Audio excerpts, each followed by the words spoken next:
ಅಲ್ಹಮ್ದುಲಿಲ್ಲಾಹಿ ರಬ್ಬಿಲ್ ಆಲಮೀನ್. ಸರ್ವಸ್ತುತಿಯು ಸರ್ವಲೋಕದ ಒಡೆಯನಿಗೆ ಮೀಸಲು.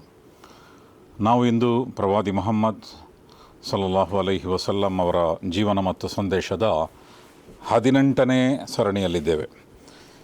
ಕಳೆದ 17ನೇ ಸರಣಿಯಲ್ಲಿ ನಾವು ಪ್ರವಾದಿ ಮುಹಮ್ಮದ್ ಸಲ್ಲಲ್ಲಾಹು ಅಲೈಹಿ ವಸಲ್ಲಮರ ದುಃಖದ ವರ್ಷದ ಒಂದು ಪ್ರಮುಖ ಘಟನೆಯಾಗಿರುವಂತಹ ಅವರ ಪತ್ನಿ ಖದೀಜತುಲ್ ಕುಬ್ರಾ ರದಿಯಲ್ಲಾಹು ತಾಲಾ ಅನ್ಹಾರವರ ನಿಧನದ ಬಗ್ಗೆ ಕೇಳಿದ್ದೆವು. ಮತ್ತು ಅನಂತರ ಅವರು ಮಕ್ಕಾದಲ್ಲಿ ಉಂಟಾದಂತಹ ಹೊಸ ವಾತಾವರಣ, ಅಲ್ಲಿ ಎಲ್ಲರೂ ಕೂಡ ಅವರನ್ನು ತಮ್ಮ ಗೋತ್ರದಿಂದ ಹೊರಹಾಕಿದ್ದಾರೆ. ಎಲ್ಲರೂ ಅಂತ ಹೇಳಿದರೆ ವಿಶೇಷವಾಗಿ ಬನು ಹಾಶಿಮ್ನ ಜನರು. ಅಬೂ ತಾಲಿಬರ ನಿಧನದ ನಂತರ ಅಬೂ ಲಹಬ್ ಆ ವಂಶದ ಒಬ್ಬ ಮುಖ್ಯಸ್ಥನಾಗಿದ್ದ. ಕೆಲವು ದಿನಗಳ ತನಕ ಮಾತ್ರ ಒಂದು ಮುಂದಾಳುತನವನ್ನು ವಹಿಸಿ ಪ್ರವಾದಿ ಮುಹಮ್ಮದ್ ಸಲ್ಲಲ್ಲಾಹು ಅಲೈಹಿ ವಸಲ್ಲಮರು ಕೂಡ ತಮ್ಮ ವಂಶದ ಮತ್ತು ತಮ್ಮ ಕುಟುಂಬದ ಭಾಗ ಎಂದು ಅವನು ಭಾವಿಸಿದ್ದ. ಕೊನೆಗೆ ಪ್ರವಾದಿ ಮುಹಮ್ಮದ್ ಸಲ್ಲಲ್ಲಾಹು ಅಲೈಹಿ ವಸಲ್ಲಮರೊಂದಿಗೆ ಸಂಬಂಧವನ್ನು ಕಡಿದುಕೊಂಡ ಅನಂತರ ಪ್ರವಾದಿ ಮುಹಮ್ಮದ್ ಸಲ್ಲಮರ ಒಂದು ಸುರಕ್ಷಿತವಾದಂತಹ ಬದುಕು ಮಕ್ಕಾದಲ್ಲಿ ಅದಕ್ಕೆ ಯಾವುದೇ ಭದ್ರತೆ ಇರಲಿಲ್ಲ. ಅಂತಹ ಸಂದರ್ಭದಲ್ಲಿ ಪ್ರವಾದಿ ಮುಹಮ್ಮದ್ ಸಲ್ಲಲ್ಲಾಹು ಅಲೈಹಿ ವಸಲ್ಲಂ ಹೊಸ ಪ್ರದೇಶಗಳ ಹುಡುಕಾಟದಲ್ಲಿ ತಾಯಿಫ್ಗೆ ಹೋದರು. ಈ ಮೂಲಕ ಅವರು ಅಲ್ಲಾಹನ ಪ್ರವಾದಿಯಾಗಿದ್ದರೂ ಕೂಡ, ಅಲ್ಲಾಹನ ಸುರಕ್ಷೆ ಅವರ ಬಳಿಗಿದ್ದರೂ ಕೂಡ, ಎಲ್ಲರೂ ಕೂಡ ಅವರದೇ ಆದ ಯೋಜನೆಯನ್ನು ಹೂಡಬೇಕು ಮತ್ತು ಯೋಜನೆಯನ್ನು ಕಾರ್ಯರೂಪಕ್ಕೆ ಇಳಿಸಲು ಪ್ರಯತ್ನಿಸಬೇಕು ಎಂಬಂತಹ ಉದಾಹರಣೆಯನ್ನು ಸಮುದಾಯಕ್ಕೆ ಅವರು ಮಾಡಿಕೊಟ್ಟರು. ಆದರೆ ತಾಯಿಫ್ನವರ ಪ್ರಯತ್ನ, ಅಲ್ಲಿನ ಅವರ ಪ್ರವಾಸ ಅದು ಯಶಸ್ವಿಯಾಗಲಿಲ್ಲ.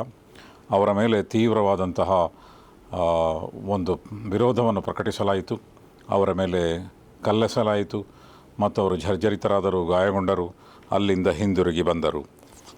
ಹಾಗೆ ಈ ಘಟನೆಯ ಬಗ್ಗೆ ನಾವು ಕಳೆದ ಸರಣಿಯಲ್ಲಿ ಕೇಳಿದ್ದೆವು. ಇನ್ನು ಮುಂದುವರಿಸುತ್ತಾ ಪ್ರವಾದಿ ಮುಹಮ್ಮದ್ ಸಲ್ಲಲ್ಲಾಹು ಅಲೈಹಿ ವಸಲ್ಲಂ ಮಕ್ಕಾದ ಹತ್ತಿರ ಬಂದರು. ನಖ್ಲಾ ಎಂಬ ಪ್ರದೇಶದಲ್ಲಿ, ನಖಲ್ ಅಂತ ಹೇಳಿದರೆ ಖರ್ಜೂರಕ್ಕೆ ಹೇಳುತ್ತಾರೆ, ನಖ್ಲಾ ಅಂತ ಹೇಳಿದರೆ ಖರ್ಜೂರದ ತೋಟ. ಅಂತಹ ಒಂದು ಖರ್ಜೂರದ ತೋಟದಲ್ಲಿ ಪ್ರವಾದಿ ಮುಹಮ್ಮದ್ ಸಲ್ಲಲ್ಲಾಹು ಅಲೈಹಿ ವಸಲ್ಲಂ ವಾಸ್ತವ್ಯ ಹೂಡಿದರು. ಅನಂತರ ಪ್ರವಾದಿ ಮುಹಮ್ಮದ್ ಸಲ್ಲಂ ತಮ್ಮ ಪ್ರಭಾತದ ನಮಾಜಿನಲ್ಲಿ ಪವಿತ್ರ ಕುರ್ಆನ್ನ ಉಚ್ಚಸ್ವರದಲ್ಲಿ ಪವಿತ್ರ ಕುರ್ಆನನ್ನು ಪಠಿಸುತ್ತಿದ್ದರು.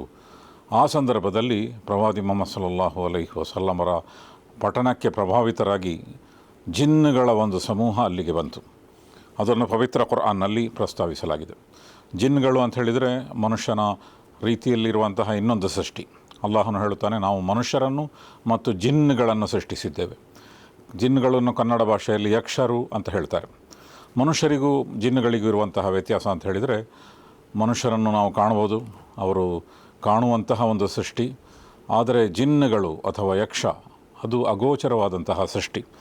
ಅವರಿಗೆ ಅವರದೇ ಆದಂತಹ ಶಕ್ತಿ ಸಾಮರ್ಥ್ಯಗಳಿವೆ, ಮನುಷ್ಯನಿಗೆ ಮನುಷ್ಯನದೇ ಆದಂತಹ ಶಕ್ತಿ ಸಾಮರ್ಥ್ಯಗಳಿವೆ.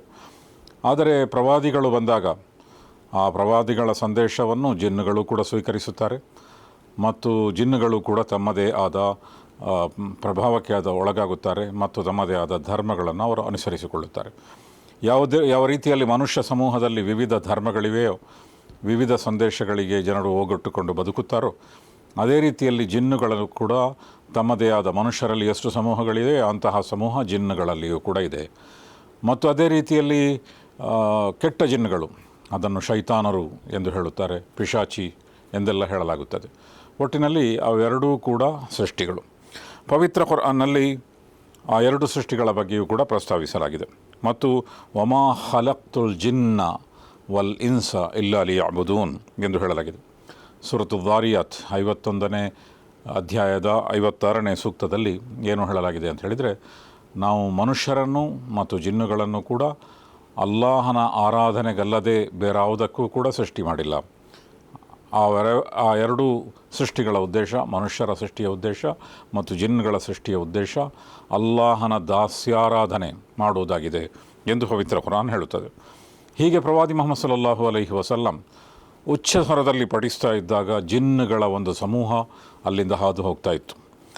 ಪವಿತ್ರ ಕುರ್ಆನ್ನ ಸೂರತುಲ್ ಅಹ್ಕಾಫ್ 46ನೇ ಅಧ್ಯಾಯ ಅದರ 29ನೇ ಸೂಕ್ತದಲ್ಲಿ ಏನು ಹೇಳಲಾಗಿದೆ ಅಂತ ಹೇಳಿದರೆ, ವ ಇಜ್ ಸರಫ್ನಾ ಇಲೈಕ ನಫರಂ ಮಿನಲ್ ಜಿನ್ ಯಸ್ತಮಿಊನ್ ಅಲ್ ಕುರ್ಆನ್.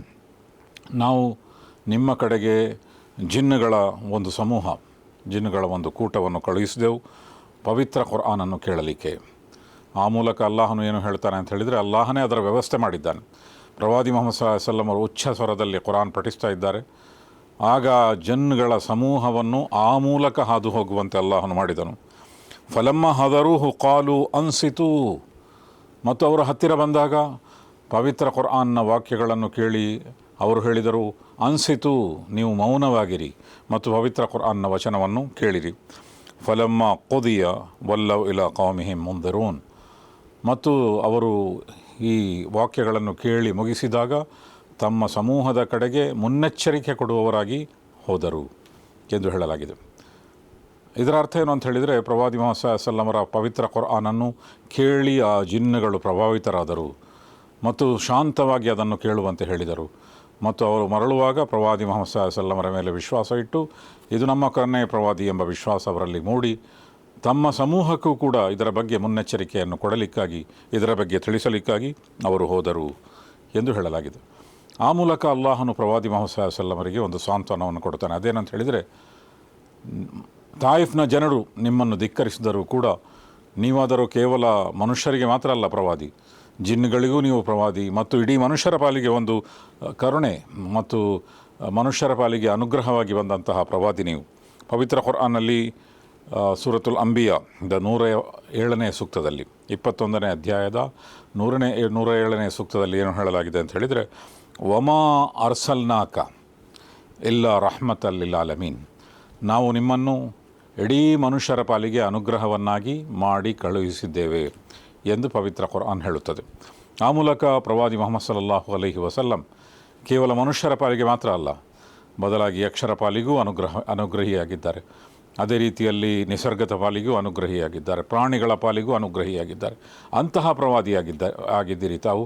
ಆದ್ದರಿಂದ ಕೆಲವು ಮನುಷ್ಯರು ನಿಮ್ಮನ್ನು ಧಿಕ್ಕರಿಸಿದರು ಎಂಬ ಕಾರಣಕ್ಕಾಗಿ ನೀವು ಯಾವುದೇ ರೀತಿಯ ಅಸಮಾಧಾನವನ್ನು ತಮ್ಮ ಮನಸ್ಸಿನಲ್ಲಿ ಇಟ್ಟುಕೊಳ್ಳಬೇಕಾಗಿಲ್ಲ ಎಂಬುದರ ಸಂದೇಶವನ್ನು ಅಲ್ಲಾಹನು ಅವರಿಗೆ ನೀಡಿದನು. ಹೀಗೆ ಪ್ರವಾದಿ ಮುಹಮ್ಮದ್ ಸಲ್ಲಲ್ಲಾಹು ಅಲೈಹಿ ವಸಲ್ಲಮರ ವಚನಗಳನ್ನು ಜಿನ್ನುಗಳು ಕೇಳಿದ ಮತ್ತು ಜಿನ್ನುಗಳಿಗೆ ತಿಳಿ ಹೇಳಿದಂತಹ ವಿವಿಧ ಘಟನೆಗಳು ಪವಿತ್ರ ಕುರ್ಆನ್ ಮತ್ತು ಹದೀಸ್ನಲ್ಲಿ ಬಂದಿದೆ. ಅದೇ ರೀತಿ ಸೂರತುಲ್ ಜಿನ್ ಎಂಬ ಒಂದು ಅಧ್ಯಾಯ ಕೂಡ ಇದೆ. ಆ ಅಧ್ಯಾಯದಲ್ಲಿ ಜಿನ್ ಯಾವ ರೀತಿ ಪ್ರವಾದಿ ಮುಹಮ್ಮದ್ ಸಲ್ಲಲ್ಲಾಹು ಅಲೈಹಿ ವಸಲ್ಲಮರಿಂದ ಮತ್ತು ಇಸ್ಲಾಮಿನ ಸಂದೇಶದಿಂದ ಪ್ರಭಾವಿತರಾಗುತ್ತವೆ ಎಂಬುದರ ಪ್ರಸ್ತಾಪ ಬಂದಿದೆ. ಒಟ್ಟಿನಲ್ಲಿ ಈ ಎಲ್ಲ ವಿಷಯಗಳು ಕೂಡ ನಾವು ಮನವರಿಕೆ ಮಾಡಬೇಕಾದಂತಹ ವಿಷಯಗಳಾಗಿವೆ ಮತ್ತು ಪ್ರವಾದಿ ಮುಹಮ್ಮದ್ ಸಲ್ಲಲ್ಲಾಹು ಅಲೈಹಿ ವಸಲ್ಲಮರಿಗೂ ಕೂಡ ಹಲವು ಬಾರಿ ಜಿನ್ನುಗಳಿಗೆ ಉಪದೇಶ ಮಾಡುವಂತಹ ಅವಕಾಶ ಸಿಕ್ಕಿತು. ಹೀಗೆ ಪ್ರವಾದಿ ಮುಹಮ್ಮದ್ ಸಲ್ಲಲ್ಲಾಹು ಅಲೈಹಿ ವಸಲ್ಲಂ ಆ ಒಂದು ಅನುಭವದೊಂದಿಗೆ ಮಕ್ಕಾದ ಹತ್ತಿರ ಬಂದರು. ಮಕ್ಕಾದಲ್ಲಿ ಪ್ರವೇಶ ಮಾಡುವಂತಿರಲಿಲ್ಲ. ಆಗ ಝೈದ್ ಬಿನ್ ಹಾರಿಸಾ ರದಿಯಲ್ಲಾಹು ತಾಲಾ ಅನ್ಹುರವರು ಕೇಳಿದರು, ಇನ್ನು ನಾವು ಹೇಗೆ ಪ್ರವೇಶ ಮಾಡುವುದು ಮಕ್ಕಾದೊಳಗೆ? ಆಗ ಪ್ರವಾದಿ ಮುಹಮ್ಮದ್ ಸಲ್ಲಲ್ಲಾಹು ಅಲೈಹಿ ವಸಲ್ಲಂ ಹೇಳಿದರು, ನಾವು ನಮ್ಮ ಸಂದೇಶವನ್ನು ಕಳುಹಿಸುವ ಎಂದು ಹೇಳಿ ತಮ್ಮ ಪ್ರತಿನಿಧಿಯ ಮೂಲಕ ವಿವಿಧ ಗೋತ್ರಗಳ ನಾಯಕರಿಗೆ ತಮ್ಮ ಸಂದೇಶವನ್ನು ಕಳುಹಿಸಿದರು ಮತ್ತು ನಾವು ಮಕ್ಕವನ್ನು ಪ್ರವೇಶಿಸ ಬಯಸುತ್ತೇವೆ, ನಮಗೆ ಅನುಮತಿ ಕೊಡಿ ಅಥವಾ ನಮಗೆ ಆಶ್ರಯವನ್ನು ಕೊಡಿ ಎಂದು ಹೇಳಿದರು. ಆ ಮೂಲಕ ಯಾರೆಲ್ಲ ಹತ್ತಿರಡಿದ್ದರು, ಉದಾಹರಣೆಗೆ ಸುಹೈಲ್ ಬಿನ್ ಅಮ್ರ್ ಅನಂತರ ಇಸ್ಲಾಮಿನ ವರ್ತುಳದೊಳಕ್ಕೆ ಬಂದಂತಹ ವ್ಯಕ್ತಿ, ಆದರೆ ಆ ಸಂದರ್ಭದಲ್ಲಿ ಪ್ರವಾದಿ ಮುಹಮ್ಮದ್ ಸಲ್ಲಲ್ಲಾಹು ಅಲೈಹಿ ವಸಲ್ಲಮರ ಸಂದೇಶವನ್ನು ಸ್ವೀಕರಿಸಿ ಹೋಗೊಟ್ಟು ಅವರು ಅದಕ್ಕೆ ಪ್ರತಿಕ್ರಿಯಿಸಲಿಲ್ಲ. ಅದೇ ರೀತಿಯಲ್ಲಿ ಮುತ್ಇಮ್ ಬಿನ್ ಅದಿ 4 ಜನರ ಪೈಕಿ 4 ಜನರಿಗೆ ಸಂದೇಶ ಕಳುಹಿಸಿದರು. ಅದರಲ್ಲಿ ಮುತ್ಇಮ್ ಬಿನ್ ಅದಿ ಹಿಂದೆಯೂ ಕೂಡ ಪ್ರವಾದಿ ಮುಹಮ್ಮದ್ ಸಲ್ಲಲ್ಲಾಹು ಅಲೈಹಿ ವಸಲ್ಲಮರಿಗೆ ಹಲವು ಬಾರಿ ಅತ್ಯಂತ ಮಹತ್ವಪೂರ್ಣವಾದ ಪ್ರಮುಖ ಉಪಕಾರಗಳನ್ನು ಮಾಡಿದಂತಹ ವ್ಯಕ್ತಿ. ಅವರು ಕೂಡಲೇ ಪ್ರತಿಕ್ರಿಯಿಸಿದರು. ತಮ್ಮ ಮಕ್ಕಳನ್ನು ಕೂಡ ಕರೆದುಕೊಂಡು ಅವರು ಪ್ರವಾದಿ ಮುಹಮ್ಮದ್ ಸಲ್ಲಲ್ಲಾಹು ಅಲೈಹಿ ವಸಲ್ಲಮರ ಬಳಿಗೆ ಸಶಸ್ತ್ರರಾಗಿ ಬಂದರು ಮತ್ತು ಎಲ್ಲರನ್ನೂ ಕೂಡ ಕಾಬಾಕ್ಕೆ ಕೊಂಡು ಹೋದರು ಮತ್ತು ಕಾಬಾದಲ್ಲಿ ಹೋಗಿ ಅವರೊಂದು ಪ್ರಕಟಣೆ ಮಾಡಿದರು. ತಮಗೆಲ್ಲರಿಗೂ ತಿಳಿದಿರಲಿ, ಪ್ರವಾದಿ ಮುಹಮ್ಮದ್ ಸಲ್ಲಲ್ಲಾಹು ಅಲೈಹಿ ವಸಲ್ಲಮರಿಗೆ ನಾನು ಆಶ್ರಯ ಕೊಟ್ಟಿದ್ದೇನೆ, ಆದ್ದರಿಂದ ಅವರಿಗೆ ಪೂರ್ಣವಾದ ಭದ್ರತೆ ನನ್ನ ಮೂಲಕ ಇದೆ, ಯಾರೂ ಅದನ್ನು ಮೀರುವಂತಿಲ್ಲ ಎಂದು ಹೇಳಿದರು. ಈ ಮೂಲಕ ಪ್ರವಾದಿ ಮುಹಮ್ಮದ್ ಸಲ್ಲಲ್ಲಾಹು ಅಲೈಹಿ ವಸಲ್ಲಮರಿಗೆ ಮುತ್ಇಮ್ ಬಿನ್ ಅದಿ ಅವರು ಇಸ್ಲಾಂ ಸ್ವೀಕಾರ ಮಾಡಿರಲಿಲ್ಲ, ಆದರೆ ಆಶ್ರಯ ಕೊಟ್ಟರು. ಅಂತಹ ಸಂದರ್ಭದಲ್ಲಿ ಮಕ್ಕಾದ ದೊಡ್ಡ ನಾಯಕನಾದಂತಹ ಅಬೂ ಸುಫಿಯಾನ್ ಅವರು ಕೇಳಿದರು, ನೀವು ಆಶ್ರಯ ಕೊಟ್ಟಿದ್ದೀರಿ ಸರಿ, ಆದರೆ ನೀವು ಅವರ ಧರ್ಮವನ್ನೂ ಕೂಡ ಸ್ವೀಕರಿಸಿದ್ದೀರಾ?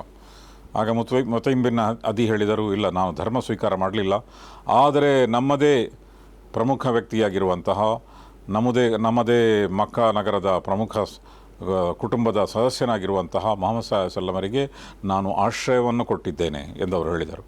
ಹಾಗಾದರೆ ಸರಿ ಎಂದು ಅದಕ್ಕೆ ಒಪ್ಪಿಗೆಯನ್ನು ಸೂಚಿಸಲಾಯಿತು. ಅಂಥೇಳಿದರೆ ಇಲ್ಲಿ ಇನ್ನೊಂದು ವಿಷಯ ಅಂತ ಹೇಳಿದರೆ, ಅಲ್ಲಾಹನ ಒಂದು ಯೋಜನೆ ಅದೇನಂತ ಹೇಳಿದರೆ, ಒಂದು ವೇಳೆ ಮುತೈಮ್ ಬಿನ್ ಅದಿ ಇಸ್ಲಾಂ ಸ್ವೀಕಾರ ಮಾಡಿದ್ದರೆ ಎಲ್ಲರೂ ಅದನ್ನು ವಿರೋಧಿಸ್ತಾ ಇದ್ದರು. ಆದರೆ ಪ್ರವಾದಿ ಮೊಹಮ್ಮದ್ ಸಲ್ಲಲ್ಲಾಹು ಅಲೈಹಿ ವಸಲ್ಲಮರಿಗೆ ಆಶ್ರಯ ಕೊಟ್ಟ ನಂತರ ಹೊಸ ಸವಾಲುಗಳು ಎದುರಾಗ್ತಾಯಿತ್ತು. ಅದೇ ರೀತಿಯಲ್ಲಿ ಅಬೂ ತಾಲಿಬ್ ಇಸ್ಲಾಂ ಸ್ವೀಕಾರ ಮಾಡಿರಲಿಲ್ಲ, ಆದರೆ ಆಶ್ರಯ ಕೊಟ್ಟಿದ್ದರು. ಇದು ಒಂದು ಅರ್ಥದಲ್ಲಿ ಅವರಿಗೆ ಸಮ್ಮತಾರ್ಹವಾಗಿತ್ತು. ಕೆಲವೊಮ್ಮೆ ಇಂತಹ ಯೋಜನೆಗಳು, ಅಲ್ಲಾಹನ ಈ ಯೋಜನೆಗಳು ಕೂಡ ಮುಸ್ಲಿಮರ ಪಾಲಿಗೆ, ಸತ್ಯದ ಸಂದೇಶದ ಪಾಲಿಗೆ ಅತ್ಯಂತ ಹೆಚ್ಚು ಪರೋಕ್ಷವಾದ ಉಪಕಾರವನ್ನು ಕೊಡ್ತದೆ. ಉದಾಹರಣೆಗೆ ಈಗಿನ ಕಾಲದಲ್ಲಿ ನೀವು ನೋಡೋದಾದರೆ ಎಷ್ಟೆಲ್ಲ ಮುಸ್ಲಿಂ ರಾಷ್ಟ್ರಗಳಿವೆ, 57 ಮುಸ್ಲಿಂ ರಾಷ್ಟ್ರಗಳಿವೆ. ಆದರೆ ಫಲಸ್ತೀನ್ನ ಸಮಸ್ಯೆ ಎದುರಾದಾಗ ಫಲಸ್ತೀನ್ನ ನರಮೇಧದ ವಿರುದ್ಧ ಪ್ರತಿಭಟಿಸಿದಂತಹ ಮತ್ತು ದೊಡ್ಡ ದೊಡ್ಡ ಸಭೆಗಳನ್ನು ಮಾಡಿದಂತಹ ರಾಷ್ಟ್ರಗಳಲ್ಲಿ ಮುಸ್ಲಿಂ ರಾಷ್ಟ್ರಗಳ ಸಂಖ್ಯೆ ಬಹಳ ಕಡಿಮೆ ಇದೆ. ಅದಕ್ಕೆ ಹೋಲಿಸಿದರೆ ಹೆಚ್ಚು ಸ್ವಾತಂತ್ರ್ಯ ಮತ್ತು ಹೆಚ್ಚು ಅವಕಾಶಗಳಿರುವಂತಹ ಪಾಶ್ಚಿಮಾತ್ಯ ರಾಷ್ಟ್ರಗಳು, ಸ್ಪೇನ್ನಂತಹ ರಾಷ್ಟ್ರಗಳು ಮತ್ತು ಎಲ್ಲ ಪಾಶ್ಚಿಮಾತ್ಯ ರಾಷ್ಟ್ರಗಳು, ಅಮೆರಿಕ, ಇಂಗ್ಲೆಂಡ್ ಸೇರಿದಂತೆ, ಅಲ್ಲಿ ಲಕ್ಷಗಟ್ಟಲೆ ಜನರು ಸೇರಿರುವಂತಹ ಪ್ರತಿಭಟನೆಗಳು ನಡೆದಿವೆ. ಅದು ಮುಸ್ಲಿಮೇತರ ರಾಷ್ಟ್ರ, ಆದರೆ ಅಲ್ಲಿ ಸ್ವಾತಂತ್ರ್ಯ ಇದೆ. ಆ ಸ್ವಾತಂತ್ರ್ಯ ಇದೆ ಎಂಬ ಕಾರಣಕ್ಕಾಗಿ ಅಲ್ಲಿನ ಜನರಿಗೆ, ಅದರಲ್ಲಿ ಮುಸ್ಲಿಮೇತರರಿಗೆ ಪ್ರತಿಭಟಿಸಲು ಸಾಧ್ಯವಾಗಿದೆ. ಹೀಗೆ ಅಲ್ಲಾಹನು ಪರೋಕ್ಷವಾಗಿ ಯಾರ ಮೂಲಕವಾದರೂ ಕೂಡ ನಿಜವಾದ ಸತ್ಯ ಸಂದೇಶಕ್ಕೆ ಅಥವಾ ಸತ್ಯದ ಬೇಡಿಕೆಗಳಿಗೆ ಸ್ಪಂದಿಸುವಂತಹ ಅವಕಾಶವನ್ನು ಯಾರಿಗೆ ಬೇಕಾದರೂ ಕೊಡ್ಬೋದು. ಇಲ್ಲಿಯೂ ಕೂಡ ನೀವು ನೋಡ್ತೀರಿ, ಮುಸ್ಲಿಮೇತರ ವ್ಯಕ್ತಿ ಮುತೈಮ್ ಬಿನ್ ಅದಿ ಅವರು ಬಹಳಷ್ಟು ಉಪಕಾರವನ್ನು ಮಾಡಿದರು. ಅದೇ ರೀತಿಯಲ್ಲಿ ಬದ್ರ್ ಯುದ್ಧದ ಸಂದರ್ಭದಲ್ಲಿ ಪ್ರವಾದಿ ಮೊಹಮ್ಮದ್ ಸಲ್ಲಲ್ಲಾಹು ಅಲೈಹಿ ವಸಲ್ಲಂ ಹೇಳಿದರು, ಅನೇಕ ಕೈದಿಗಳು ಬಂದಿದ್ದರು. ಪ್ರವಾದಿ ಮೊಹಮ್ಮದ್ ಸಲ್ಲಲ್ಲಾಹು ಅಲೈಹಿ ವಸಲ್ಲಂ ಹೇಳಿದರು, ಎಂದು ಮುತೈಮ್ ಬಿನ್ ಅದಿ ಜೀವಂತವಾಗಿರುತ್ತಿದ್ದರೆ ಮತ್ತು ಇವರನ್ನು ಬಿಡಿ ಎಂದು ಒಂದು ಮಾತು ಹೇಳಿದ್ದರೆ ನಾನು ಎಲ್ಲರನ್ನೂ ಕೂಡ ಬಿಟ್ಟು ಬಿಡ್ತಾ ಇದ್ದೆ. ಅಷ್ಟು ಪ್ರವಾದಿ ಮೊಹಮ್ಮದ್ ಸಲ್ಲಲ್ಲಾಹು ಅಲೈಹಿ ವಸಲ್ಲಂ ಅವರ ಜೊತೆಗೆ ಸಂಬಂಧವನ್ನು ಹೊಂದಿದ್ದರು, ಅವರ ಬಗ್ಗೆ ಅಷ್ಟು ಗೌರವದ ಭಾವನೆಯನ್ನು ಹೊಂದಿದ್ದರು. ಅಂತಹ ಉಪಕಾರ ಮಾಡಿದಂತಹ ವ್ಯಕ್ತಿ. ಆದರೆ ಅವರು ಬದ್ರ್ ಯುದ್ಧಕ್ಕಿಂತ ಮೊದಲೇ ನಿಧನರಾದರು. ಹೀಗೆ ಪ್ರವಾದಿ ಮೊಹಮ್ಮದ್ ಸಲ್ಲಲ್ಲಾಹು ಅಲೈಹಿ ವಸಲ್ಲಂ ತಮ್ಮ ಅತ್ಯಂತ ದುಃಖದ ವರ್ಷವನ್ನು ಕಳೆದರು ಮತ್ತು ಮಕ್ಕಾ ಜೀವನದ ಕೊನೆಯ ಹಂತದಲ್ಲಿದ್ದರು. ಆ ಹಂತದಲ್ಲಿ ಒಂದು ಜಿನ್ನುಗಳವರ ಮೇಲೆ ಇಸ್ಲಾಂ ಸ್ವೀಕರಿಸಿತು. ಆ ಮೂಲಕ ಅವರಿಗೆ ಸಾಂತ್ವನ ನೀಡಲಾಯಿತು. ಅದೇ ರೀತಿಯಲ್ಲಿ ವೈಯಕ್ತಿಕವಾಗಿ ಅವರಿಗೆ ಸಾಂತ್ವನ ನೀಡಲಿಕ್ಕಾಗಿ ಅವರಿಗೆ ಒಂದು ದೊಡ್ಡ ಯಾತ್ರೆಯನ್ನು, ಪವಾಡ ಸದೃಶವಾದ ಯಾತ್ರೆಯನ್ನು ಮಾಡಿಸಲಾಯಿತು. ಆ ಮೂಲಕ ಅವರಿಗೆ ಆಕಾಶದ ಮತ್ತು ದಿವ್ಯ ಒಂದು ವ್ಯವಸ್ಥೆಯ ಹಲವಾರು ವಿಷಯಗಳನ್ನು ಅವರಿಗೆ ಪರಿಚಯಪಡಿಸಲಾಯಿತು. ಆ ಯಾತ್ರೆಯನ್ನು ಇಸ್ರಾ ವಲ್ ಮೆಅರಾಜ್ ಎಂದು ಹೇಳುತ್ತಾರೆ. ಇಸ್ರಾ ಎಂದು ಹೇಳಿದರೆ ರಾತ್ರಿಯ ಪ್ರಯಾಣ. ಅವರಿಗೆ ಮಕ್ಕಾದಿಂದ ಜೆರೂಸಲೇಮ್ನವರೆಗೆ ಒಂದು ರಾತ್ರಿಯಲ್ಲಿ ಪ್ರಯಾಣ ಮಾಡಿಸಲಾಯಿತು ಮತ್ತು ಅಲ್ಲಿಂದ ಆಕಾಶ ಲೋಕದ ಮತ್ತು ಪರೋಕ್ಷ ನಮಗೆ ಗೊತ್ತಿಲ್ಲದಂತಹ ಹಲವು ವಿಚಾರಗಳ ಬಗ್ಗೆ ಅವರಿಗೆ ತಿಳಿ ಹೇಳಲಾಯಿತು ಮತ್ತು ಅಲ್ಲಿನ ಯಾತ್ರೆ ನಡೆಸಲಾಯಿತು. ಅದನ್ನೇ ಇಸ್ರಾ ವಲ್ ಮೆರಾಜ್ ಎಂದು ಹೇಳಲಾಗುತ್ತದೆ. ಅಸೆನ್ಷನ್ ಆಫ್ ಪ್ರಾಫೆಟ್ ಮೊಹಮ್ಮದ್ ಸಲ್ಲಲ್ಲಾಹು ಅಲೈಹಿ ವಸಲ್ಲಂ ಎಂದು ಇಂಗ್ಲೀಷ್ ಭಾಷೆಯಲ್ಲಿ ಹೇಳುತ್ತಾರೆ. ಪ್ರವಾದಿ ಮೊಹಮ್ಮದ್ ಸಲ್ಲಲ್ಲಾಹು ಅಲೈಹಿ ವಸಲ್ಲಮರ ಆರೋಹಣ, ನಿಶಾಯಾತ್ರೆ ಮತ್ತು ಆರೋಹಣ. ಇಸ್ರಾ ವಲ್ ಮೆರಾಜ್ನ ಕನ್ನಡ ಒಂದು ಭಾಷಾಂತರ ಏನು ಅಂತ ಹೇಳಿದರೆ ನಿಶಾಯಾನ ಮತ್ತು ಆರೋಹಣ. ಇಸ್ರಾ ಅಂತ ಹೇಳಿದರೆ ನಿಶಾಯಾನ ಮತ್ತು ಆರೋಹಣ ಅಂತ ಹೇಳಿದರೆ ಅಲ್ ಮೆರಾಜ್ ಅಂತ ಹೇಳಿದರೆ ಆರೋಹಣ. ಇಂತಹ ಒಂದು ಘಟನೆಯನ್ನು ಪ್ರವಾದಿ ಮೊಹಮ್ಮದ್ ಸಲ್ಲಲ್ಲಾಹು ಅಲೈಹಿ ವಸಲ್ಲಮರಿಗೆ ಕೊಡಲಾಯಿತು. ನಾನು ಮೊದಲೇ ಹೇಳಿದ್ದೇನೆ, ಹಲವಾರು ಪ್ರವಾದಿಗಳಿಗೆ ಹಲವಾರು ಪವಾಡಗಳನ್ನು ನೀಡಲಾಗಿದೆ. ಉದಾಹರಣೆಗೆ ಇಬ್ರಾಹಿಂ ಅಲೈಹಿಸ್ಸಲಾತು ವಸ್ಸಲಾಮರಿಗೆ ಅವರನ್ನು ಬೆಂಕಿಗೆ ಹಾಕಲಾದಾಗ ಬೆಂಕಿ ತಣ್ಣಗಾಯಿತು. ಬರ್ದಂ ವ ಸಲಾಮನ್ ಅಲಾ ಇಬ್ರಾಹಿಂ. ಅಲ್ಲಾಹನು ಬೆಂಕಿಗೆ ಏನು ಹೇಳಿದನು ಅಂತ ಹೇಳಿದರೆ, ಬೆಂಕಿ ನೀನು ಪ್ರವಾದಿ ಇಬ್ರಾಹಿಂ ಅಲೈಹಿಸ್ಸಲಾಮರ ಪಾಲಿಗೆ ತಣ್ಣಗಾಗು ಮತ್ತು ಶಾಂತವಾಗು ಮತ್ತು ಸುರಕ್ಷಿತವಾದ ಒಂದು ಅವರಿಗೆ ಅವಕಾಶವನ್ನು ಮಾಡಿಕೊಡು ಎಂದು ಹೇಳಿದರು. ಆದ್ದರಿಂದಲೇ ನಾವು ನೋಡುತ್ತೇವೆ, ಬೆಂಕಿ ಅವರ ಪಾಲಿಗೆ ತಣ್ಣಗಾಯಿತು. ಬೆಂಕಿ ಅವರನ್ನು ಸುಡಲಿಲ್ಲ, ಬದಲಾಗಿ ಅದು ಅವರಿಗೆ ಪಾಲಿಗೆ ಸುರಕ್ಷಿತವಾದಂತಹ ಒಂದು ತಾಣವಾಯಿತು. ಅದೇ ರೀತಿಯಲ್ಲಿ ಯೇಸು ಕ್ರಿಸ್ತರು ಅವರು ತೊಟ್ಟಿನಲ್ಲಿಯೇ ಮಗುವಿನ ಹಸುಳೆಯ ಅವಸ್ಥೆಯಲ್ಲಿ ಅವರು ಜನರೊಂದಿಗೆ ಮಾತನಾಡಿದರು. ಇದು ಯೇಸು ಕ್ರಿಸ್ತರಿಗೆ ಅಲ್ಲಾಹನು ಕೊಟ್ಟಂತಹ ಪ್ರವಾಡ. ಮೂಸಾ ಅಲೈಹಿಸ್ಸಲಾಂ ಮೋಸೆಸ್ ಅವರಿಗೆ ಅವರ ಬೆತ್ತವನ್ನು ಕೆಳಗೆ ಹಾಕಿದ ತಕ್ಷಣ ಅದು ದೊಡ್ಡ ಹೆಬ್ಬವಾಗಿ ಪರಿವರ್ತನೆ ಹೊಂದಿತು. ಮಾತ್ರ ಅಲ್ಲ, ಜಾದೂಗಾರರು ಬಿಟ್ಟಂತಹ ಹಾವುಗಳು, ಕೇವಲ ಕಣ್ಣು ಕಟ್ಟಿನ ಹಾವುಗಳು, ಅದೆಲ್ಲವನ್ನೂ ಕೂಡ ಈ ದೊಡ್ಡ ಹಾವು ಪ್ರವಾಡ ಸದೃಶವಾಗಿ ಅಲ್ಲಾಹನು ಮಾಡಿದಂತಹ ಹಾವು ಅದು ಎಲ್ಲ ಸಣ್ಣ ಹಾವುಗಳನ್ನು ತಿಂದು ಹಾಕಿತು. ಹೀಗೆ ಈ ಎಲ್ಲ ಪವಾಡಗಳು. ಅದೇ ರೀತಿಯಲ್ಲಿ ಪ್ರವಾದಿ ಮುಹಮ್ಮದ್ ಸಲ್ಲಲ್ಲಾಹು ಅಲೈಹಿ ವಸಲ್ಲಮರಿಗೂ ಕೂಡ ಕೆಲವು ಪವಾಡಗಳನ್ನು ಕೊಡಲಾಗಿತ್ತು. ಪವಾಡಗಳಲ್ಲಿ ಎರಡು ವಿಧ ಇದೆ. ಒಂದು ಸಂದೇಶವನ್ನು ಕೊಡಲಿಕ್ಕಿರುವಂತಹ ಪವಾಡ. ಆ ಪವಾಡಗಳನ್ನು ನೋಡಿ ಜನರು ಮಾರು ಹೋಗುತ್ತಾರೆ ಮತ್ತು ಇಂತಹ ಪವಾಡಗಳನ್ನು ಮಾಡುವಲು ಸಾಧ್ಯವಿರುವಂತಹ ವ್ಯಕ್ತಿ ಅದು ಖಂಡಿತವಾಗಿಯೂ ಕೂಡ ಒಬ್ಬ ಪ್ರವಾದಿಯೇ ಆಗಿರಬೇಕು ಎಂದು ಅವರ ಸಂದೇಶವನ್ನು ಹೋಗಡಲಿಕ್ಕೆ ಸಿದ್ಧರಾಗುತ್ತಾರೆ. ಇದು ಒಂದು ರೀತಿಯ ಪವಾಡ. ಇನ್ನೊಂದು ಪವಾಡ ಸದೃಶವಾದಂತಹ ಕೆಲವು ಘಟನೆಗಳನ್ನು ಅವರ ವೈಯಕ್ತಿಕ ಜೀವನದಲ್ಲಿ ಕೊಡಲಾಗುತ್ತದೆ. ಅಂತಹ ಒಂದು ಘಟನೆಯಾಗಿತ್ತು ಇಸ್ರಾ ವಲ್ ಮೆರಾಜ್ ಅಥವಾ ನಿಶಾಯಾನ ಮತ್ತು ಆರೋಹಣ ಎಂಬಂತಹ ಘಟನೆ. ಇದರ ಉದ್ದೇಶ ಏನು ಅಂತ ಹೇಳಿದರೆ, ಎಲ್ಲ ಪ್ರವಾದಿಗಳಿಗೂ ಕೂಡ ಇಂತಹ ಒಂದು ರೀತಿಯ ಸಂವಹನದ ಮೂಲಕ ವಿಶ್ವದ ಭೂಮಿ ಆಕಾಶಗಳ ಅನೇಕ ರಹಸ್ಯಗಳನ್ನು ಆ ಪ್ರವಾದಿಗಳಿಗೆ ತಿಳಿ ಹೇಳಲಾಯಿತು. ಉದಾಹರಣೆಗೆ ಪವಿತ್ರ ಕುರ್ಆನ್ನಲ್ಲಿ ಸೂರತುಲ್ ಅನ್ಆಮ್ 6ನೇ ಅಧ್ಯಾಯದ 75ನೇ ಸೂಕ್ತದಲ್ಲಿ ಏನು ಹೇಳಲಾಗುತ್ತದೆ ಅಂತ ಹೇಳಿದರೆ, ವಕದಾಲಿಕ ನುರಿ ಇಬ್ರಾಹಿಮ ಮಲಕೂತ ಸಮಾವಾತಿ ವಲ್ ಅರ್ದ್ ವಲಿಯಕೂನ ಮಿನಲ್ ಮೂಕಿನೀನ್.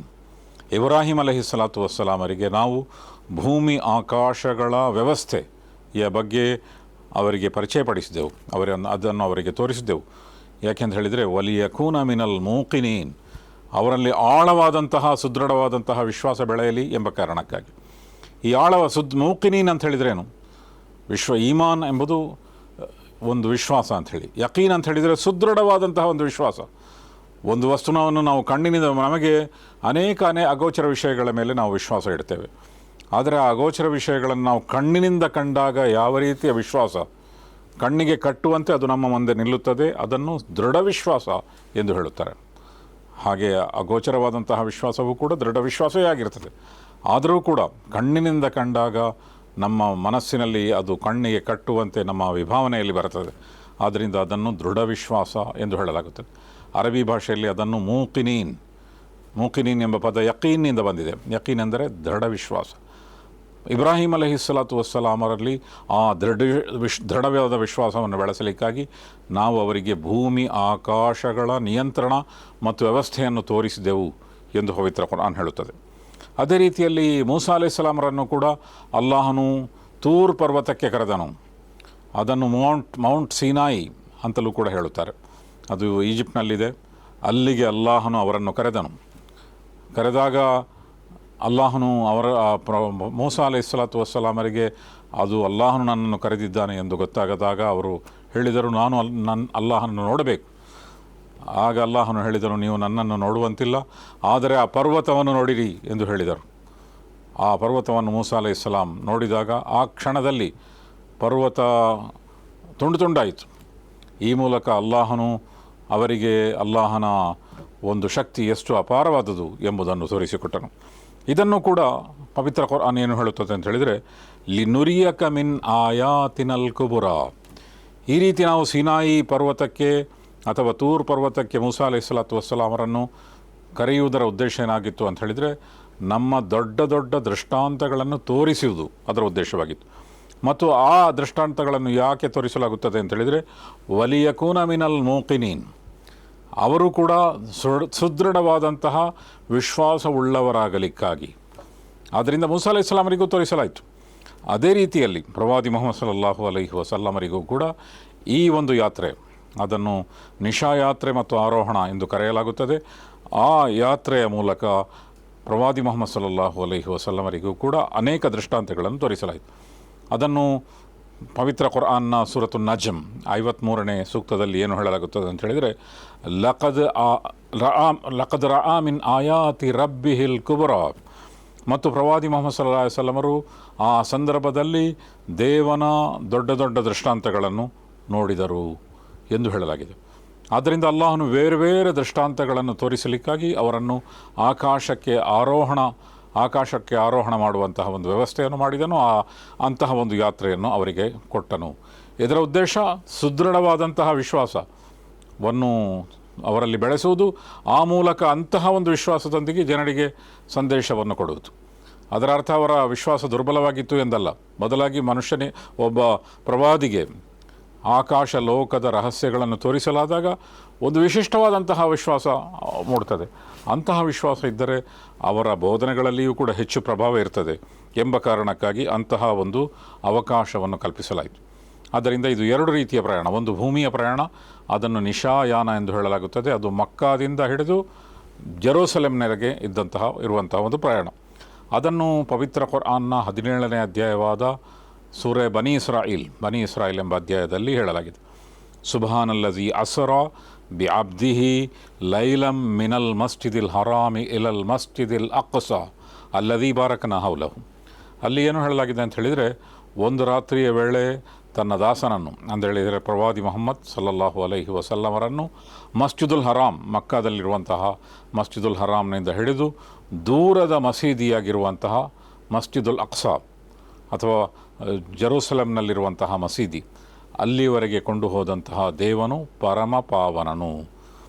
ಮತ್ತು ಆ ಪ್ರದೇಶದ ಸುತ್ತಮುತ್ತಲಿನ ಎಲ್ಲ ಪ್ರದೇಶಗಳನ್ನು ಅಲ್ಲಾಹನು ಬಹಳ ಸಂಪನ್ನಗೊಳಿಸಿದ್ದಾನೆ ಎಂದು ಹೇಳಲಾಗಿದೆ. ಈ ವಾಕ್ಯದ ಮೂಲಕ ಆ ನಿಶಾ ಯಾತ್ರೆಯ ವರ್ಣನೆ ಇದೆ. ಅಲ್ಲಾಹನು ಪ್ರವಾದಿ ಮುಹಮ್ಮದ್ ಸಲ್ಲಲ್ಲಾಹು ಅಲೈಹಿ ವಸಲ್ಲಮರನ್ನು ಮಕ್ಕಾದಿಂದ ಹಿಡಿದು ಜೆರೂಸಲೆಂನ ಮಸ್ಜಿದುಲ್ ಅಕ್ಸಾದವರೆಗೆ ಕೊಂಡು ಹೋದನು ಎಂದು ಹೇಳಲಾಗಿದೆ. ಅದೇ ರೀತಿಯಲ್ಲಿ ಸೂರತು ನಜ್ಮ್ 53ನೇ ಸೂಕ್ತದಲ್ಲಿ ಅವರು ಯಾವ ರೀತಿ ಆರೋಹಣ ಮಾಡಿದರು, ಯಾವ ರೀತಿ ಆಕಾಶದ ಮೇಲೇರಿದರು, ಯಾವ ರೀತಿ ಅಲ್ಲಾಹನನ್ನು ಸಮೀಪಿಸಿದ್ದರು ಇತ್ಯಾದಿ ವಿವರಗಳನ್ನು ಸೂರತು ನಜ್ಮ್ನಲ್ಲಿ ಹೇಳಲಾಗಿದೆ. ಇಲ್ಲಿ ಸೂರತು ನಜ್ಮ್ 53ನೇ ಸೂಕ್ತ ಎಂದು ಹೇಳುವಾಗ ಇನ್ನೊಂದು ವಿಷಯವೂ ಕೂಡ ನಾವು ಇನ್ನೊಂದು ಸ್ಪಷ್ಟೀಕರಣವನ್ನು ಕೂಡ ನೀಡಬೇಕಾಗುತ್ತದೆ. ಇದರ ಹಿಂದಿನ ಒಂದು ಸರಣಿಯಲ್ಲಿ ನಾವು ಪ್ರವಾದಿ ಮುಹಮ್ಮದ್ ಸಲ್ಲಲ್ಲಾಹು ಅಲೈಹಿ ವಸಲ್ಲಂ ಮಕ್ಕಾ ಜೀವನದ ಆರಂಭ ಕಾಲದಲ್ಲಿ ಸೂರತು ನಜ್ಮ್ ಓದುವಾಗ ಎಲ್ಲರೂ ಸಾಷ್ಟಾಂಗವೆರಗಿದರು. ಅದು ಯಾವ ಕಾಲದಲ್ಲಿ ಅಂತ ಹೇಳಿದರೆ, ಆರಂಭದಲ್ಲಿ ಮುಸ್ಲಿಮರ ಒಂದು ಸಮೂಹ ಅಬಿಸೀನಿಯಾಕ್ಕೆ ಹೋದಂತಹ ಸಂದರ್ಭದಲ್ಲಿ, ಅತ್ಯಂತ ಆರಂಭ ಕಾಲ. ಇದು ಮಕ್ಕಾ ಜೀವನದ ಕೊನೆಗಾಲ. ಆದ್ದರಿಂದ ಇದು ಕೂಡ ಸೂರತು ನಜ್ಮ್, ಅದು ಕೂಡ ಸೂರತು ನಜ್ಮ್. ಇದರ ಸ್ಪಷ್ಟೀಕರಣ ಏನು ಅಂತ ಹೇಳಿದರೆ, ಆ ಕಾಲದಲ್ಲಿ ವಿದ್ವಾಂಸರ ಪ್ರಕಾರ ಯಾವ ಕಾಲದಲ್ಲಿ ಪ್ರವಾದಿ ಮುಹಮ್ಮದ್ ಸಲ್ಲಲ್ಲಾಹು ಅಲೈಹಿ ವಸಲ್ಲಂ ಸೂರತು ನಜ್ಮ್ನ ಕೊನೆಯ ವಾಕ್ಯಗಳನ್ನು ಓದಿದರೋ ಆಗ ಈ ಆರೋಹಣದ ಘಟನೆ, ಪ್ರವಾದಿ ಮುಹಮ್ಮದ್ ಸಲ್ಲಲ್ಲಾಹು ಅಲೈಹಿ ವಸಲ್ಲಮರ ಇಸ್ರಾ ವಲ್ ಮೆಹರಾಜ್ನ ಘಟನೆ ಇನ್ನೂ ಸಂಭವಿಸಿರಲಿಲ್ಲ ಮತ್ತು ಅದರ ಬಗೆಗಿನ ಸೂಕ್ತಗಳು ಆಗ ಇನ್ನೂ ಕೂಡ ಅವತೀರ್ಣಗೊಂಡಿರಲಿಲ್ಲ. ಆ ಅವತೀರ್ಣಗೊಂಡಂತಹ ಸೂಕ್ತ ಅನಂತರ ಅವತೀರ್ಣಗೊಂಡಿತ್ತು. ಕುರಾನ್ನ ಅನೇಕ ಅಧ್ಯಾಯಗಳಲ್ಲಿ ಬೇರೆ ಬೇರೆ ಸಂದರ್ಭಗಳಲ್ಲಿ ಅವತೀರ್ಣಗೊಂಡಂತಹ ಸೂಕ್ತಗಳನ್ನು ಒಂದೆಡೆ ಅನಂತರ ಸೇರಿಸಲಾಗಿದೆ. ಇದು ಅನೇಕ ಅಧ್ಯಾಯಗಳಲ್ಲಿರುವಂತಹ ಒಂದು ಸಾಮಾನ್ಯವಾದಂತಹ ಒಂದು ಪ್ರಕ್ರಿಯೆ. ಆದ್ದರಿಂದ ಸೂರತು ನಜ್ಮ್ನ ಕೂಡ ಬೇರೆ ಬೇರೆ ಸಂದರ್ಭಗಳಲ್ಲಿ ಅವತೀರ್ಣಗೊಂಡಿದೆ ಮತ್ತು ಆರಂಭ ಕಾಲದಲ್ಲಿ ಅವರು ಸೂರತು ನಜ್ಮ್ ಪಠಿಸಿದಾಗ ಮತ್ತು ಅದರಿಂದ ಜನರು ಪ್ರಭಾವಿತರಾದಾಗ ಅದರಲ್ಲಿ ಇಸ್ರಾ ವಲ್ ಮೆಹರಾಜ್ನ ಘಟನೆಯ ಬಗ್ಗೆ ವಿವರಗಳು ಇರಲಿಲ್ಲ. ಅದು ಅನಂತರ ಅವತೀರ್ಣಗೊಂಡದ್ದು ಮತ್ತು ಅನಂತರ ಅದನ್ನು ಸೂರತು ನಜ್ಮ್ನ ಜೊತೆಗೆ ಸೇರಿಸಲಾಗಿದೆ ಎಂದು ವಿದ್ವಾಂಸರು ಹೇಳುತ್ತಾರೆ. ಒಟ್ಟಿನಲ್ಲಿ ಈ ಇಸ್ರಾ ವಲ್ ಮೆಹರಾಜ್ ಇದರಲ್ಲಿ ಒಂದು ಹದೀಸ್ನಲ್ಲಿ ಅದು ಯಾವಾಗ ಸಂಭವಿಸಿದೆ ಅನ್ನೋದಕ್ಕೆ ಒಂದು ಹದೀಸ್ ಬಹಳ ಸುದೃಢವಾದಂತಹ ಒಂದು ಆಧಾರವನ್ನು ಕೊಡ್ತದೆ. ಆಯಿಷಾ ರದಿಯಲ್ಲಾಹು ತಾಲಾ ಅನ್ಹಾರವರು ಹೇಳಿದರು, ಖದೀಜಾ ರದಿಯಲ್ಲಾಹು ತಾಲಾ ಅನ್ಹುರವರು ನಿಧನರಾದಾಗ ನಮಾಜ್ ಇನ್ನೂ ಕಡ್ಡಾಯಗೊಂಡಿರಲಿಲ್ಲ ಎಂದು ಹೇಳಿದರು. ನಮಾಜ್ ಯಾವಾಗ ಕಡ್ಡಾಯದದ್ದು? ನಮಾಜ್ ಇಸ್ರಾ ಅಲ್ ಮೆಹರಾಜ್ ಯಾತ್ರೆಯ ಸಂದರ್ಭದಲ್ಲಿ ಅದನ್ನು ಕಡ್ಡಾಯಗೊಳಿಸಲಾಗಿತ್ತು. ಆ ಮೂಲಕ ನಮಗೆ ತಿಳಿದು ಬರುವಂತಹ ಒಂದು ವಿಚಾರ ಏನಂತ ಹೇಳಿದರೆ, ಖದೀಜಾ ರದಿಯಲ್ಲಾಹು ತಾಲಾ ಅನ್ಹಾರವರು ಮಕ್ಕಾ ಜೀವನದ ಕೊನೆಯ ಘಟ್ಟದಲ್ಲಿ ನಿಧನರಾದರು ಮತ್ತು ಅದು ದುಃಖದ ವರ್ಷವಾಗಿತ್ತು.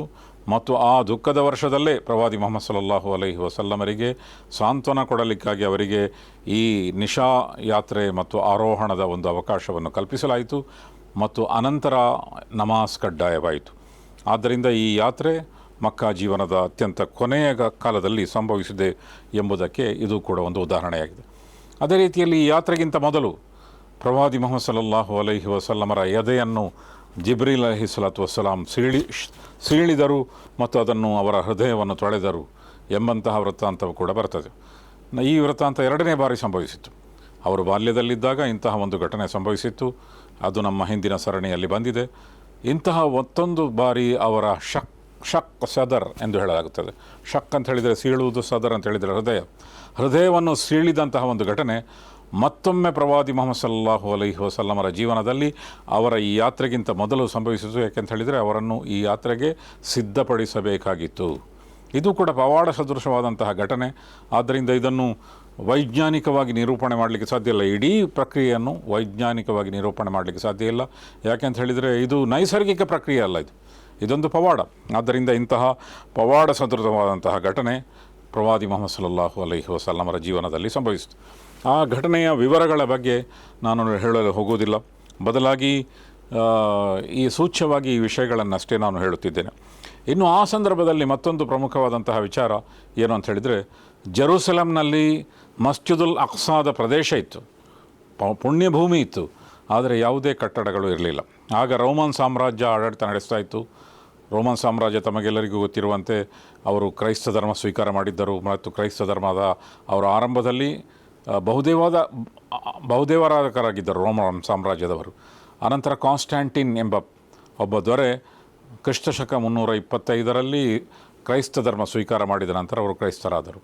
ಹೀಗೆ ಅನಂತರ 200 ವರ್ಷಗಳ ನಂತರ ಪ್ರವಾದಿ ಮುಹಮ್ಮದ್ ಸಲ್ಲಲ್ಲಾಹು ಅಲೈಹಿ ವಸಲ್ಲಂ ಬಂದರು ಮತ್ತು ಪ್ರವಾದಿ ಮುಹಮ್ಮದ್ ಸಲ್ಲಮರ ಕಾಲದಲ್ಲಿ ಜೆರೂಸಲೆಂನಲ್ಲಿ ರೋಮನ್ ಸಾಮ್ರಾಜ್ಯ ಇತ್ತು ಮತ್ತು ಅಲ್ಲಿ ಯಹೂದಿಗಳ ಸೊಲಮನ್ ಅವರು ಯಹೂದಿಗಳ ಪ್ರವಾದಿ ಎಂದು ಕ್ರೈಸ್ತರು ಭಾವಿಸ್ತಾ ಇದ್ದರು. ಆದ್ದರಿಂದ ಯಹೂದಿಗಳ ಎಲ್ಲ ಒಳ್ಳೆಯ ಸ್ಥಳಗಳನ್ನು, ಅವರ ಪವಿತ್ರ ಸ್ಥಳಗಳನ್ನು ಅವರೆಲ್ಲರೂ ಕೂಡ ನಾಶ ಮಾಡಿದರು. ಆದ್ದರಿಂದ ಅದನ್ನು ಒಂದು ಕಸದ ಪ್ರದೇಶವನ್ನಾಗಿ ಮಾಡಿದ್ದರು. ಯಾವ ಪ್ರದೇಶದಲ್ಲಿ ಮಸ್ಜಿದುಲ್ ಅಕ್ಸಾ ಇತ್ತು ಆ ಪ್ರದೇಶದ ನಂತರ ಅದಕ್ಕೆ ಹತ್ತಿರದಲ್ಲಿ ಭೂಮಿಯ ಇತರ ಭಾಗಗಳಿತ್ತು. ಆದ್ದರಿಂದ ಪ್ರವಾದಿ ಮುಹಮ್ಮದ್ ಸಲ್ಲಮರು ಅಲ್ಲಿಗೆ ಹೋಗಿದ್ದರು ಎಂದು ಹೇಳುವಾಗ ಅಲ್ಲಿ ಒಂದು ಕಟ್ಟಡ ಇತ್ತು ಎಂದು ವಿಭಾವನೆ ಮಾಡುವಂತಿಲ್ಲ. ಯಾಕಂತ ಹೇಳಿದರೆ ಅಲ್ಲಿ ಯಾವುದೇ ಕಟ್ಟಡಗಳು ಇರಲಿಲ್ಲ ಮತ್ತು ಎಲ್ಲ ಕಟ್ಟಡಗಳನ್ನು ಕೂಡ ನೆಲಸಮ ಮಾಡಲಾಗಿತ್ತು. ಇನ್ನು ಪ್ರವಾದಿ ಮುಹಮ್ಮದ್ ಸಲ್ಲಮರು ತಮ್ಮ ಆಗಶ ಲೋಕದ ಯಾನದಲ್ಲಿ ಗತ ಪ್ರವಾದಿಗಳನ್ನು ಕೂಡ ಭೇಟಿಯಾದರು ಎಂದು ಹೇಳಲಾಗುತ್ತದೆ.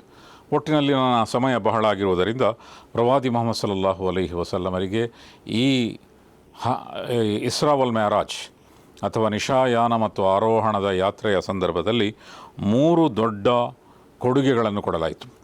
ಒಂದನೇ ಕೊಡುಗೆ ಯಾವುದು ಅಂತ ಹೇಳಿದರೆ 5 ಹೊತ್ತಿನ ನಮಾಜ್. ಇಸ್ಲಾಮಿನಲ್ಲಿ ಅನೇಕ ಕಡ್ಡಾಯ ಕರ್ಮಗಳಿವೆ. ಝಕಾತ್ ಒಂದು ಕಡ್ಡಾಯ ಕರ್ಮವಾಗಿದೆ, ಹಜ್ ಒಂದು ಕಡ್ಡಾಯ ಕರ್ಮವಾಗಿದೆ. ಅದೇ ರೀತಿಯಲ್ಲಿ 5 ಹೊತ್ತು ಉಪವಾಸ ವ್ರತ ಕಡ್ಡಾಯ ಕರ್ಮವಾಗಿದೆ. ಈ ಎಲ್ಲ ಕಡ್ಡಾಯ ಕರ್ಮಗಳನ್ನು ಜಿಬ್ರೀಲ್ ಅಲೈಹಿಸ್ಸಲಾತು ವಸ್ಸಲಾಂ ತಂದುಕೊಟ್ಟಿದ್ದರು ಮತ್ತು ಜಿಬ್ರೀಲ್ ಅಲೈಹಿಸ್ಸಲಾತು ವಸ್ಸಲಾಮರ ಮೂಲಕ ಈ ಆದೇಶ ಪ್ರವಾದಿ ಮುಹಮ್ಮದ್ ಸಲ್ಲಮರಿಗೆ ಬಂದಿತ್ತು. ಆದರೆ 5 ಹೊತ್ತಿನ ನಮಾಜ್ನ ಆದೇಶ ಅದು ನೇರವಾಗಿ ಪ್ರವಾದಿ ಮುಹಮ್ಮದ್ ಸಲ್ಲಮರಿಗೆ ಅಲ್ಲಾಹನ ಮೂಲಕ ಅವರ ಈ ಯಾತ್ರೆಯ ಸಂದರ್ಭದಲ್ಲಿ ಕೊಡಲಾಯಿತು. ಇದರಿಂದ ದಿನದಲ್ಲಿ ಮಾಡುವಂತಹ 5 ಹೊತ್ತಿನ ನಮಾಜ್ ಅದಕ್ಕೆ ಎಷ್ಟು ಪ್ರಾಮುಖ್ಯತೆ ಇದೆ ಎಂದು ನಮಗೆ ಗೊತ್ತಾಗ್ತದೆ. ಅದು ಬಹಳ ಪ್ರಾಮುಖ್ಯತೆ ಇರುವಂಥ ಒಂದು ವಿಷಯ ಮತ್ತು ಪ್ರವಾದಿ ಮುಹಮ್ಮದ್ ಸಲ್ಲಮರಿಗೆ ಅದು ಯಾತ್ರೆಯ ಸಂದರ್ಭದಲ್ಲಿ ತಮ್ಮ ಇಸ್ರಾ ವಲ್ ಮೆಅರಾಜ್ ಯಾತ್ರೆಯ ಸಂದರ್ಭದಲ್ಲಿ ಅವರಿಗೆ ನೀಡಲಾಗಿತ್ತು. ಮತ್ತು ಇದು ಅವರಿಗೆ ಇಸ್ರಾ ವಲ್ ಮೆಅರಾಜ್ನ ದೊಡ್ಡ ಕೊಡುಗೆಯಾಗಿದೆ. ಎರಡನೇದಾಗಿ ಪವಿತ್ರ ಖುರ್ಆನ್ನ ಎಲ್ಲ ವಾಕ್ಯಗಳು ಅದು ಜಿಬ್ರೀಲ್ ಅಲೈಹಿಸ್ಸಲಾತು ವಸ್ಸಲಾಮರ ಮೂಲಕ ಬಂದಿತ್ತು, ಜಿಬ್ರೀಲ್ ಎಂಬ ದೇವಚರರ ಮೂಲಕ ಬಂದಿತ್ತು. ಆದರೆ ಸೂರತುಲ್ ಬಕರ 2ನೇ ಅಧ್ಯಾಯದ ಕೊನೆಯ 2 ಸೂಕ್ತಗಳು 285 ಮತ್ತು 286ನೇ ಸೂಕ್ತಗಳು, ಆ 2 ಸೂಕ್ತಗಳನ್ನು ನೇರವಾಗಿ ಅಲ್ಲಾಹನು ಜಿಬ್ರೀಲ್ನ ಸಹಾಯ ಇಲ್ಲದೆ ಪ್ರವಾದಿ ಮುಹಮ್ಮದ್ ಸಲ್ಲಲ್ಲಾಹು ಅಲೈಹಿ ವಸಲ್ಲಮರ ಮೇಲೆ ಅವತೀರ್ಣಗೊಳಿಸಿದನು. ಇದು ಬಹಳ ಮುಖ್ಯವಾದಂತಹ 2 ಸೂಕ್ತಗಳು. ರಾತ್ರಿಯಲ್ಲಿ ಮಲಗುವ ಸಂದರ್ಭದಲ್ಲಿ ಇದನ್ನು ಪಠಿಸಬೇಕು ಎಂದು ಪ್ರವಾದಿ ಮುಹಮ್ಮದ್ ಸಲ್ಲಲ್ಲಾಹು ಅಲೈಹಿ ವಸಲ್ಲಂ ಹೇಳಿದ್ದಾರೆ. ಆದ್ದರಿಂದ ಮಲಗುವ ಸಂದರ್ಭದಲ್ಲಿ 2 ಸೂಕ್ತಗಳನ್ನು ಪಠಿಸುವುದು ಅದು ಪ್ರವಾದಿ ಮುಹಮ್ಮದ್ ಸಲ್ಲಮರ ಚರ್ಯೆಯಾಗಿದೆ, ಸುನ್ನತ್ತಾಗಿದೆ. ಇದನ್ನು ಕೂಡ ಇದು 2ನೆಯ ದೊಡ್ಡ ಕೊಡುಗೆಯಾಗಿತ್ತು. ಮತ್ತು 3ನೇ ಕೊಡುಗೆ ಏನಂತ ಹೇಳಿದರೆ ಪ್ರವಾದಿ ಮುಹಮ್ಮದ್ ಸಲ್ಲಮರಿಗೆ ಒಂದು ವಾಗ್ದಾನ ಕೊಡಲಾಯಿತು. ಅದೇನಂತ ಹೇಳಿದರೆ ತಮ್ಮ ಅನುಯಾಯಿಗಳು ಏಕದೇವೋಪಾಸನೆ ಮಾಡುತ್ತಾರೆ ಮತ್ತು ಬಹುದೇವಾರಾಧನೆಯಿಂದ ಮುಕ್ತರಾಗಿರುತ್ತಾರೆ ಮತ್ತು ಒಳ್ಳೆಯ ಮನುಷ್ಯರಾಗಿ ಬದುಕುತ್ತಾರೆ ಅಂತ ಹೇಳಿದರೆ ಅವರಿಗೆ ಕ್ಷಮೆಯನ್ನು ಕೊಡಲಾಗುತ್ತದೆ ಎಂಬ ಕ್ಷಮೆಯ ವಾಗ್ದಾನವನ್ನು ಕೊಡಲಾಯಿತು. ಹೀಗೆ ಈ 3 ವಿಷಯಗಳು 5 ಹೊತ್ತಿನ ನಮಾಜ್ ಮತ್ತು ಸೂರತುಲ್ ಬಕರ 2ನೇ ಅಧ್ಯಾಯದ ಕೊನೆಯ 2 ಸೂಕ್ತಗಳು 285 ಮತ್ತು 286ನೇ ಸೂಕ್ತ ಮತ್ತು ಪ್ರವಾದಿ ಮುಹಮ್ಮದ್ ಸಲ್ಲಮರ ಬಹುದೇವಾರಾಧನೆಯಿಂದ ಮುಕ್ತವಾಗಿ ಬದುಕುವ ಏಕದೇವಾಪಾಸನೆಯಲ್ಲಿ ತಲ್ಲೀನರಾಗಿರುವಂತಹ ಅದಕ್ಕೆ ಬದ್ಧರಾಗಿ ಬದುಕುವಂತಹ ಎಲ್ಲ ಅನುಯಾಯಿಗಳಿಗೆ ಕ್ಷಮೆಯ ವಾಗ್ದಾನ ಇದು ದೊಡ್ಡ ಉಡುಗೊರೆಯಾಗಿತ್ತು. ಆದ್ದರಿಂದ ಈ ಉಡುಗೊರೆಯನ್ನು ಅವರು ಈ ಯಾತ್ರೆಯ ಸಂದರ್ಭದಲ್ಲಿ ಪಡೆದರು. ಇದು ಪ್ರವಾದಿ ಮೊಹಮ್ಮದ್ ಸಲ್ಲಲ್ಲಾಹು ಅಲೈಹಿ ವಸಲ್ಲಮರ ಜೀವನದಲ್ಲಿ ಸಂಭವಿಸಿದಂತಹ ಒಂದು ದೊಡ್ಡ ವೈಯಕ್ತಿಕ ಪವಾಡವಾಗಿತ್ತು ಮತ್ತು ದೊಡ್ಡ ಯಾತ್ರೆಯಾಗಿತ್ತು, ಬಹಳ ಪ್ರಮುಖವಾದಂತಹ ಯಾತ್ರೆಯಾಗಿತ್ತು. ಇನ್ನು ಮುಂದಿನ ಸರಣಿಯಲ್ಲಿ ನಾವು ಮತ್ತಷ್ಟು ತಿಳಿಯಲು ಮತ್ತಷ್ಟು ಕಲಿಯಲು ಪ್ರಯತ್ನಿಸೋಣ. ಸರ್ವಸ್ತುತಿ ಸರ್ವಲೋಕದ ಒಡೆಯನಿಗೆ ಮೀಸಲು.